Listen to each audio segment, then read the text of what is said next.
everybody. This is Vince Miller. Thank you so much for joining me today. As many of you know, we just read through the Bible, and right now we're in the book of Galatians, trying to navigate through this book just a chapter at a time, right? So right now we're in Galatians chapter 2. I'm going to read verses 7 through 8. It's going to feel like we're jumping into the middle of the context here by only reading a short excerpt, but Paul says, "On the contrary, when they," that's the apostles, "saw that I had been entrusted with the gospel to the uncircumcised, just as Peter had been entrusted with the gospel to the circumcised, for he," that's God, "who worked through Peter for his apostolic ministry to the circumcised, worked also through me for mine to the Gentiles."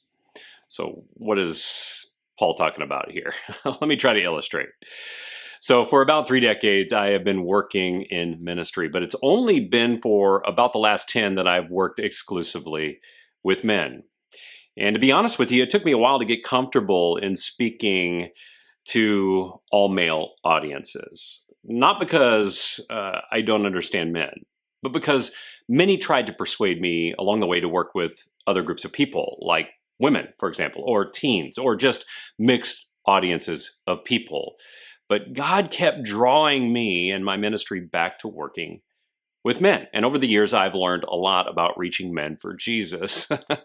For example, I've learned that men are easily enticed by the things of this world. I also have learned that men struggle to seek support unless the issue is so paramount that they're forced to ask for help. I also have learned that they don't easily see the need for spiritual relationships with other men, that they also have trouble understanding theological matters, not because they're stupid, but because they fail to see the day-to-day application of these theological matters. And along the way, as I spoke more and more to men, I learned more and more about the gospel, that is, their sin and the need for salvation. And along the way, I got better at understanding the unchanging truth of the gospel, not just better at understanding men. But just because my focus and my ministry is on men, this doesn't infer that I preach a different gospel than I would to maybe a woman or even to a mixed audience of people. It's the same gospel presented by me to a particular audience of people, that's men. Well, in the same way, Peter and Paul had different focuses in their ministry. It was one gospel presented by 2 different men to 2 different audiences of people. One with foreskin and the other without foreskin. And I use the term foreskin here, not just to be funny or to get your attention. Well, maybe to get your attention just a little bit. But I use it because it's true. The Jerusalem Council in Acts 15 made that decision, that circumcision was an external rite that had no bearing on the gospel of grace. So foreskin or no foreskin, grace was the same for Jews and Gentiles. It was not the circumcision of the woo-hoo that saved, but circumcision of the heart. And you know what? In every age, we're going to struggle with these kinds of tensions. As people who present the gospel, like you and me, we're entrusted with this task to present the gospel as the gospel and only the gospel. But as I say this, one of the most prominent trends in the church over the last few decades has been the attempt at relevancy. It's the effort to present a more relevant gospel that meets with the culture to reach the culture.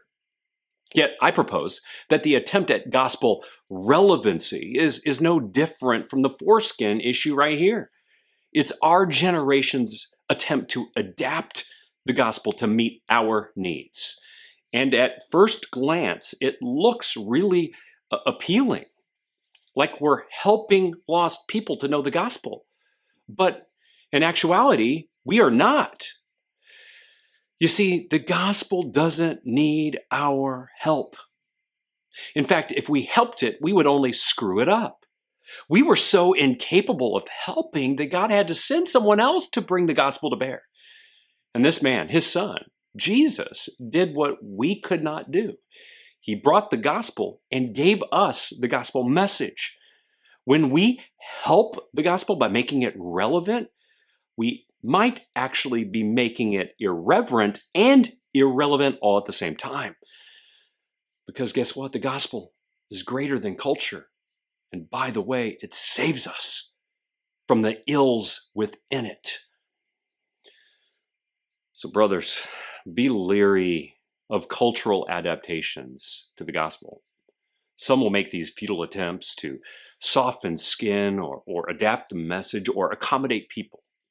They might be human adaptations to something divine, holy, and given by God. They might lead you away to another gospel that is no gospel at all. And remember, the real gospel is hard on sin. This is what calls men out. But the gospel is also hard on grace. This is what makes it good news. So don't be captivated by delusions that make the gospel irreverent and irrelevant. Woo! That was a hard-hitting one today, wasn't it? Well, if it's blessed you, use it to bless someone else. And with that, fellas, I'll see you right back here again tomorrow.